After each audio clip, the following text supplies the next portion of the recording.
Suzuki Bergman nawalan ng minor. Mga boss. Ano? ISC reset.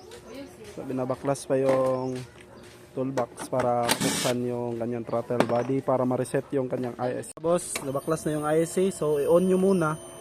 Tapos, iikot yan at isagad nyo yung ikot papunta sa ano ba yan? Counterclockwise or clockwise yan. Pagsagad na, ikutin nyo pabalik 6 na beses full. 1, 2, 3, 4, 5, 6. Tapos ibalik nyo mga boss ng dahan-dahan, baka mabiyak kasi plastic lang yan mga boss. So after nyan, wag nyo munang ilock at try nyong paanda rin. Yan lang muna, wag nyo munang i-fix masyado para iwas balik. Ay, try na mga boss. At ayun mga boss, all goods na yung kanyang ISC.